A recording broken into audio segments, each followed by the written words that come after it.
Apa khabar semua? Kereta korang kan mestilah ada fuel gauge tu. Tapi kereta moden sekarang ni bukan setakat ada fuel gauge, tapi siap ada estimated range dekat situ. So setiap kali anda isi minyak, mungkin kereta tu akan tunjuk okey, dia boleh bergerak 600 km, 500 km. Ada yang tangki besar tu boleh gerak 700 km. Masalahnya range ni manufacturer bagi sekadar estimate saja berapa jauh anda boleh pergi. Kita tak boleh betul-betul percaya dekat benda tu sebenarnya. Contohnya, kalau tinggal 50 km, baiklah pergi isi minyak secepat mungkin. Jangan nak tunggu 1 km, 2 km. Memang tak sempat. Jadi dalam video ni kita nak tengok 5 sebab kenapa kita tak boleh percaya sangat dekat kita punya range tu. Jom kita tengok. Sebab yang pertama sekali kenapa range tu dia boleh berubah-ubah adalah disebabkan kita punya driving condition. Maksudnya persekitaran kita semasa kita memandu. Mungkin kita memandu masa tu tengah panas. Ada waktu lain pula kita memandu tengah hujan. Lepas tu ada kadang-kadang tu naik bukit, lepas tu turun bukit. Jadi anda cuba bayangkan, kereta kan, kalau kata kita bawa 60 km sejam. Bila nak naik bukit 60 km sejam, lain dia punya fuel consumption dengan masa turun bukit dekat 60 km sejam. Kalau naik bukit tu beraya-ya nak kena tekan minyak kan. Kalau turun bukit, lepas minyak pun dah boleh pergi 60 km sejam. Jadi kalau penggunaan minyak tengah tinggi, range waktu tu akan berkurang. Dan kalau range ni berkurang, tak ada masalah sebab kita lebih alert dan kita akan pergi isi minyak. Masalahnya sekarang kalau kita tengah dekat jalan yang rata and then range tu tunjuk 60 km lagi, kita pun relax je lah kan. Tapi dekat depan sana nak kena panjat bukit 20 km. Lepas bukit tu baru ada stesen minyak. Nasihat saya, janganlah ambil risiko macam ni. Bila naik bukit tu anda akan perasan tiba-tiba range tu kalau 50 km, zap, terus turun jadi 20 km. Padahal baru bergerak 2 km.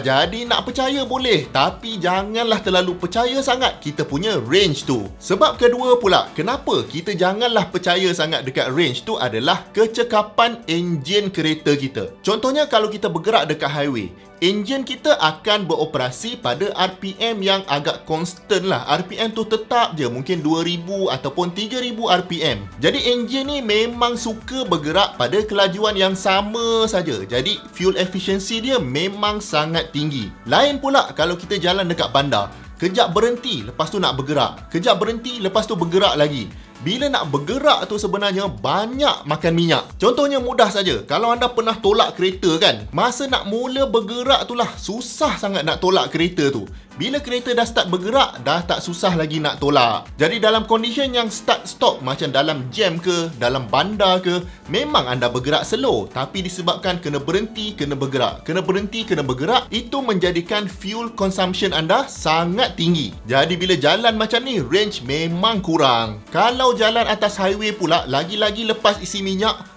memang range tu tunjuk 700 km, 800 km. Rasa macam jimat sangatlah enjin kita tu. Padahal dia bergerak pada kecekapan yang paling tinggi. Jadi faktor kedua, kenapa kita jangan percaya sangat dekat range tu adalah kecekapan enjin kita. Baik, faktor yang ketiga pula, kenapa range tu kita boleh guna sebagai reference saja, kita jangan percaya sangat dekat dia, adalah kereta kita menggunakan aksesori yang berbeza.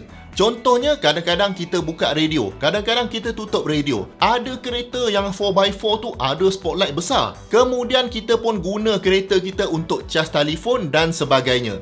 Jadi segala tenaga elektrik yang diperlukan untuk hidupkan aksesoris ni kita panggil sebagai auxiliary power. Auxiliary power ni datang dari mana? Of course lah datang daripada kita punya alternator. Alternator tu yang convert pergerakan enjin kita kepada tenaga elektrik. Even bateri kereta kita tu pun, lepas kita start kereta, starter motor tu guna power yang banyak dari bateri kan. Alternator lah yang cas balik bateri kita tu supaya next time nak start kereta masih boleh lagi. Jadi alternator ni dia mengambil tenaga daripada output enjin kita pergi ke auxiliary power. Maknanya, lagi banyak kita guna peralatan elektrik ni, lagi banyak power yang kita punya alternator demand daripada enjin, dan enjin kita akan guna lebih fuel consumption untuk bagi demand ni pada alternator kita. Kita dalam kereta masa tengah drive tu memang tak rasa sebab benda ni dikawal secara elektronik.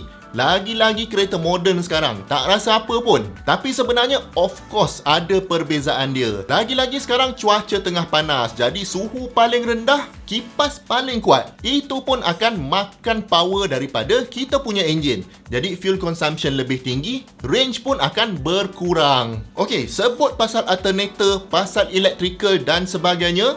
Kalau anda ni memiliki kereta tapi tak tahu langsung pasal enjin, sebenarnya boleh jadi satu benda yang berisiko. Sebab kalau kereta tu masuk bengkel, kita tak faham satu apa pun mekanik tu cakap dekat kita. Jadi kita pun angguk-angguk je lah asalkan kereta kita tu siap dibaiki. Jadi dengan cara menambahkan ilmu anda pasal enjin, anda akan dapat faham apa yang mekanik ni cakap dan anda boleh decide nak beli yang itu ke, nak beli yang itu ke, nak tukar part ni ke. Bila dia bagi tahu tu, anda tahu apa benda yang rosak. Jadi untuk membantu anda menambahkan ilmu anda tentang enjin ni, saya jemput anda join kursus online Zero to Hero di mana ada 50 video dan lebih 5 jam konten untuk anda tahu semuanya pasal enjin. Segala sistem dalam enjin tu, segala komponen enjin. Contohnya macam ni ada ECU. Saya siap ajar lagi macam mana nak guna multimeter ni untuk cek voltage dekat dalam kereta kita. Dan banyak lagi komponen-komponen lain. Semuanya saya ambil daripada enjin sebenar. Enjin ni kita ambil dari enjin Honda Jazz untuk buat kursus ni. Anda boleh layan dulu preview kursus ni, percuma saja saya buka, and then anda decide kursus ni untuk anda ataupun tidak. Jadi link untuk join saya letak dekat bawah dan sekarang ni masih ada 60% diskaun. Okey, faktor keempat kenapa range tu kita tak boleh lah nak percaya sangat adalah dia sensitif sikit sebenarnya, iaitu faktor berat. Bukanlah nak kata driver tu berat atau tidak, tapi kalau kata seorang bawa kereta tu, katakan average berat manusia dekat Malaysia ni 80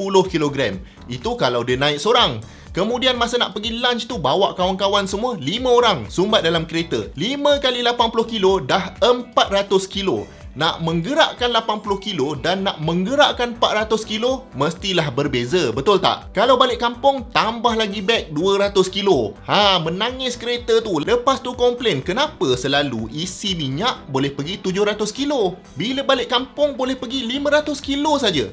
Sebabnya adalah faktor berat tu tadilah. Okey, dan faktor kelima, kenapa kita jangan percaya sangat dekat kita punya range tu adalah disebabkan keadaan kereta kita.